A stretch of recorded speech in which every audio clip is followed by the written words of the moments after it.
Evo mene opet. Ponovo ste tražili da snimamo ovo sranje. Da, vi su mi zajebavanje ovo. A vi sad hoćete još. Da li će ovo imati ikad kraj?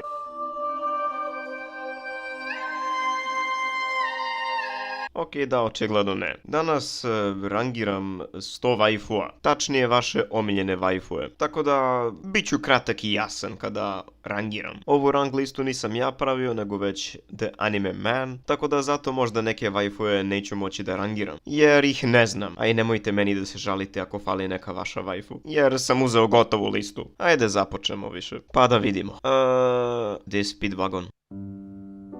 Ne. Nemoj da mi ovo radiš, čovjek. Nemoj. Kako možeš? Kako imaš srca?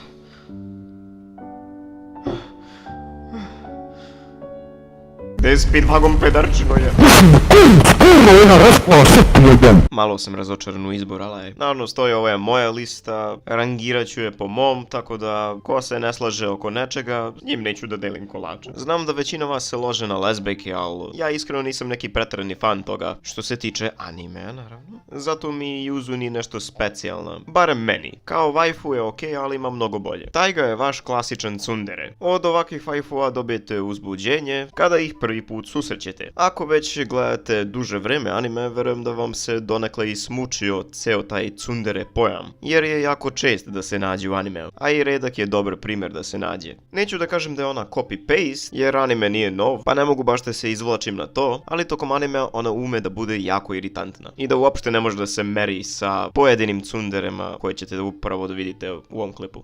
Albedo. Ko ne bi želeo waifu koji ima krila na dupetu? Albedo vam je jedna luda sadistička kučka koja bi uradila bilo što za svog gospodara. Da, znam, zvuči hot, seksi, napucano, ali tako i jeste. Napaljena je do bola. Iako ponekad malo pretera, što se tiče toga, ima neki svoj specifičan šarm koji je razlikuje od drugih waifua. Aqua je jebeni mim. Ona vam je sve najgore. Glupa, beskorisna, sebična, koristoljubiva i tako dalje. Ali ona i pored svega toga je jako simpatičan waifu. Iako se ponaša kao retard, njen način kako se odnosi prema drugima je jako zanimljiv. Ona je jedna od mojih dražih waifua. Ovaj pink vanzemaljac vam je bukvalno perfektan za hentai. Ima sise, kinky je i još joj moć može pocepati odeću. Ovo belo je njen šlajm. Ovo belo je njen šlajm, nije ništa drugo. Okej, to zvuči pogrešno. Da je stavim ja i da idem dalje. Okej, kogod da je pravio MH bio je napaljen. Od jebanja vanzemaljca do jebanja žaba. Veliki sise, dug jezik, tik, žablji batac. Okej, možda sam samo ja napaljen. Ili gladan, jedno ili drugo. Okej, Tsuyu definitivno pripada u A. Izgled, moć, personality, sve je cool. I Rule 34, sve je cool. Asuna vam je toliko predvidljiv waifu da vam je bukvalno bila servirana na tacnu od jedne određene epizode. Obična je, nije ništa posebno, mada jeste jedna od jačih u C kategoriji. Ne verujem da su mnogi ljudi gledali Kaichova Maid samo, tako da ću skratiti i reći vam da Misaki je jedan od boljih tsunderea koje sam ja video. Jer iako ima tako nekako napadno ponašanje, ponekad, i dalje ima još dosta dobrih stvari kod nje. Apsolutno nije bespomoćna kao većina tsundere likuša. I možete zaista da je jebeno smatrate kao glavnog lika. Ovo je jedna loli iz rezerva. Zaboravio sam kako se zove. Da, toliko je i bitna. Ohoho, CC začin. Voli picu i ja njenu. Jako misteriozna waifu, pametna, ali također i jako kinky. Pojeo bi je kao picu. Ne znam ko je ovo. Čika je još jedan meme waifu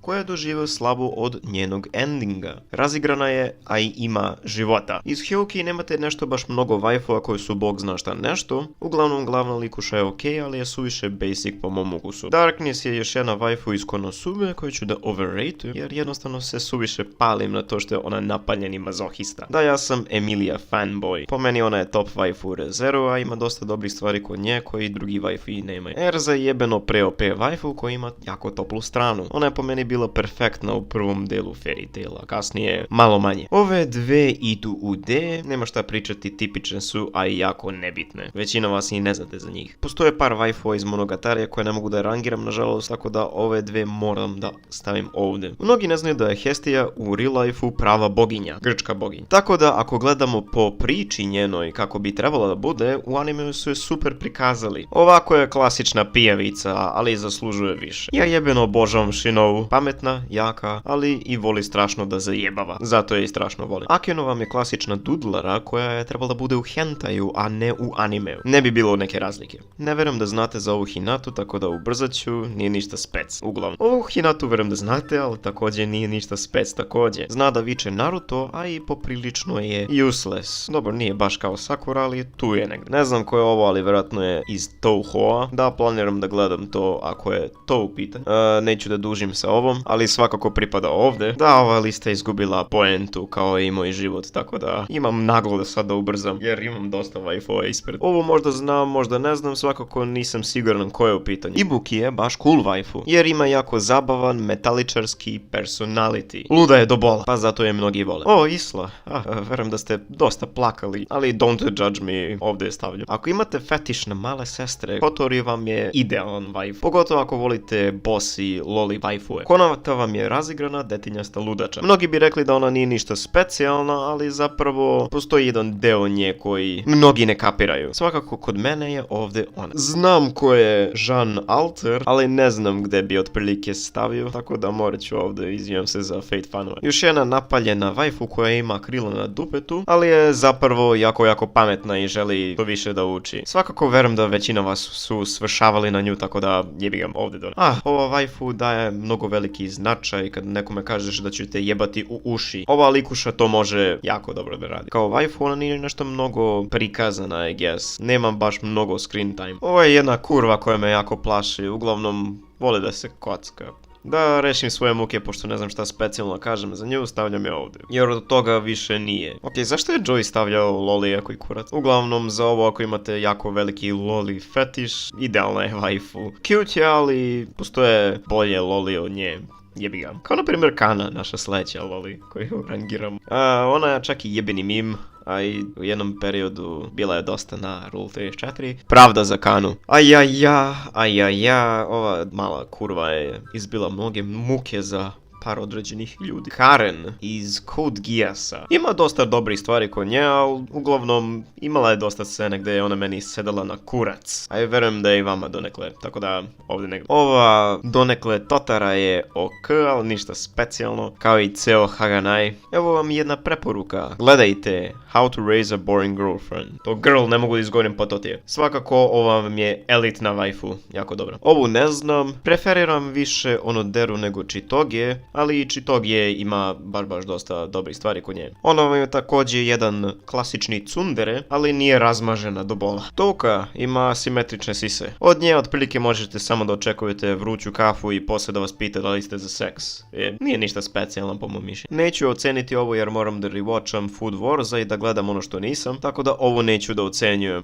Komi-san. Ako ste ikad tražili neku mangu da čitate, čitajte Komi-san. Žešća je perfekcija od waifua, a i također je jako cute. Dopadaju mi se njene face do bola. Yami iz Tolovru. Osim to što je napadna, ima donekle i dobar backstory, koji se meni jako dopada, tako da mećem je ovdje negdje. Ovu verovatno sam vidio negdje, ali ne znam ko je. Crystal Lens, još jedan badass waifu koji verovatno mnogi znaju. Ona je po meni top waifu u Attack on Titanu, a i također prava je domaćica, šta da kažem. Krull, OP, cool, badass. Ako budete dobri, daće vam da sisate njenu krv. Znam ko je ova likuša, ali nisam gledao anime.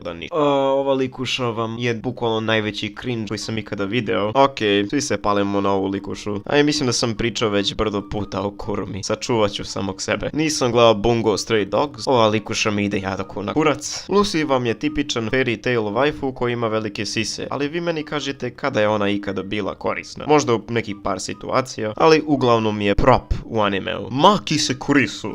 Top waifu indeed. Krenuo bi da pričam o njoj, ali zaista ne bi nikad stao. Tako da, vjerojatno ću u jednom budućem videu nju da komentarišem više. Ja jebeno mrzim Kill la Kill, ali ova waifu je poprilično solidna bila. Još jedan meme waifu koja je opsednuta sa eksplozijama. Obožavam Megumin, ali Aqua i Darkness su mi draže. Ova likuša mi je dala traume sa onom scenom sa pišaćom. Ko je gledao razumeće, svakako ovo vam je žešća kurva. Još jedna waifu koja je trebala bude u hentaju, a ne u animeu, svakako ne jebem zmije. Ako se ne ložite na jebanje animiranih polu životinja, polu žena, nije ona ništa specijalno. Verujem da je Lisan Sana, tako da don't judge me, ali ja mislim da je ona veliki shit. Ne znam, imao sam neki osjećaj kao da je više kao dodatak nego kao neka waifu. Ne znam, to sam samo ja očigledno. Misa, glupa ko kurac, ali što se tiče ljubavi, onda je još više gluplja. Ona vam je žešći airhead. Toaru Majutsu sam gledao donekle, ali ova likuša mi je poprično išla na kurac. Ali, ne bi mogao staviti na manje mjesto.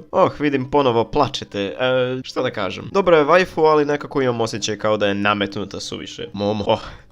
Ova likuša vam je ultimate kinky play, ali bukvalno. Ono kad je vaš waifu veći perverznjak od vas. Poprilično je dobra. Sad će svi misliti da ja mrzim Miku. Uopšte ne mrzim Miku. Ja jebeno volim. Da mi stavite sve waifue iz Quintupleca ovdje, svi bi dobili A. Osim Nino. Nino je. Sve waifue iz Quintupleca su super, ali i Nino po meni ima nešto što je mnogo bolje od svih ostalih. Ona je moja omiljena waifu ipak. Nakirijerina. S! Ona je jedna od razloga što hoću da pogledam ceo Food Wars. Nanači pripada u supi ili, nemam pojma, u nekom pasulju više nego da je waifu. Vjerojatno bi napravila i dobar paprikaš, tako da ako je cenimo kao hranu, S, ovako, D. Ovo je okej, ali ponovo basic. Znam da će neki da se žale, ali uglavnom zato što ste novi anime fan. Ima mnogo bolje waifue od ove lik. A imate primjera kao ovakvih waifua na kilo. Neptun, S. Jebeno obožavam Nep. Meme, zabavna, harizmatična, smiješna. Može da popunjava vaš loli fetiš, ali može i da popunjava vaš fetiš ako volite sise. Ona je top Nep. One Piece nisam gledao do kraja, tako nećem, ocenjujem. Personu ću tek da igram, tako da ne mogu da je rangiram, pošto znam da je ovo likuša iz Persone. Second best waifu iz Love Alive, ako je to ona. I da, poprilično je dobra. Zašto si dodao Histoire, Joy? Dao vam još jedan nep waifu. Po meni je ona malo kice annoying, ali je cute donekle, tako da ovdje. Ochako Uraraka. Ne znam, moje waifu ima toliko praznina, kao da je jebeni bušeni sir.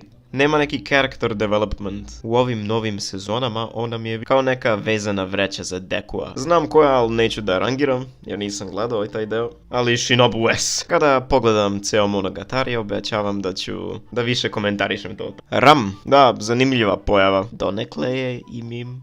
Koga jebe. Raftalija. Waifu koju sam vjerojatno najviše shit talkovao ove godine. Iskreno ako gledamo, ona vam je poprilično waifu material. Sad koliko je dobra kao lik, nije. Svakako pali me njena loli verzija, tako da idemo. Rem, još jedna waifu koju vjerojatno mislite da mrzi, netačno. Da me pratite jako dugo vreme. Kontali bi da bi ona bila u jednom trenutku moja omiljena waifu. Kad se završio Re:Zero, malo su se situacije promenile. Jer posle malog dužeg razmišljanja, promenio sam strane. I zavolao sam više Emiliju nego nju. A i također više mi nije omiljena, daleko od toga. Ona uopšte nije loša waifu, ima dosta dobrih stvari kod nje. Rias, Dudlara, ali prve lige. Samo zbog toga je dajem A. Ovo ne znam ko je. Rory Mercury. Da, većina vas niste gledali Gate, dajem glavu. Ali Rory je poprilično dobra waifu. Uglavnom, seksi je. Saber. Top waifu u Fate-u. Top waifu u Doujinovima. Ovo šta? S. Ovo likuše iz Grisaje, valjda. Ako ne grešim. Ako jeste, D. Personu tek treba da igram, tako da ne mogu ovo. Mei Sakurajima. Iskreno ona je bila super waifu tokom prve 4 epizode. Kasnije kao da nije postojala bukvalno. I onda kraj je bio jako shit. Ne znam, okej je waifu, ali može biti jako super, ali definitivno treba joj više screen time. Shuvi je neka B kategorija po meni. Nadeko. S. I naravno perfektna waifu. Senjugahara. S. Moram malo da ubrzam. Razumite me. Jel to kućna domaćica Fox Girl Senku? Moj bože. Olikuše je žešća greška po meni. Mada ajde, nije bila ukrasni materijal cijelog animea. Šaltir. Da, verujem da većina balavite za nju. Jebeni tinejdžeri koji se lože na vampire. Jebem ti što više nisam tinejdžer. Ovu ne znate 100%, tako da mećem je ovde. Također i ovu mećem ovde. Mashiro Shina. Moj omiljeni Dandera waifu. Jako je talentovana, a i veliki je troll, tako da moram da stavimo. Naša poznata Tuturu pripada negde ovdje otprilike. Ara. Da, znam da će neki da me psuju zato što sam stavio Chiku kao da je veće mesto od nje, ali boli me kurac. Moja lista. Shiro je top loli, definitivno. A što se tiče ove likuše, i nije nešto mnogo specijalno. To ste čuli 1 milion puta sad u ovom klipu. Rushi Suzumiya. jedan od mojih omiljenih waifua, tako da S. O, evo je ona waifu iz Domestic Kanojo, ona španska serija. Hoće da se jebe, to je dovoljan razlog da je dam veći rang. Megumi po meni nije nešto specijalno, tako da jebi ga. Postoje mnogo bolje waifue iz Food Warsa ovdje nego ona. Još jedna basic waifu koja je vjerojatno Novajlije će da me psuju zbog nje. Otišli mi padeži zbog ovog klipa, ali jebi ga, ima dosta se komentariše. Da, naša popularna nemačka waifu koja traži vize. Poprilično je creepy loli, ali ok. Neću da je stavim na veće mesto jer ipak je ovo muško donekle. Tatsumaki, top waifu iz One Punch Man. Ovo ne znam ko je. Origami.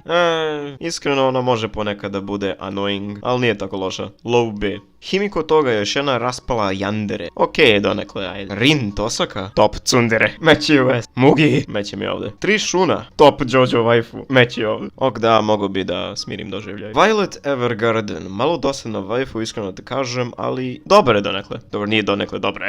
Winry. Također tu negde pripada. Yoko Littner, poljubi me, ja umrem. Ovdje negde. Zar morate i ovdje da mećete Emergence, jebem vam su dupe. Dudlara, ali predstavlja jednu jako dobru životnu lekciju. Yoshino. Ok, Yoshino, ali ne baš toliko kao Loli, I guess. Cute je. Ova iz Oregaire, ne znam, metno bi je ovdje. Da ubrzam malo, jebi ga moram. Juno, klasičan yandere brain dead waifu. Nije kao Himiko Toga, 2 puta je gora. Tako da moram da mećem ovdje. Inori. Ujebem. Inori vam je donekle klasičan waifu, ali ima jedan twist kod nje koji mi se baš i ne sviđa. Ne bi da spoilam sad. Zero tu, super je, ima taj smag pogled, full je, ali da ne overratuje moje ovaj put, ovdje bi je negdje stavio.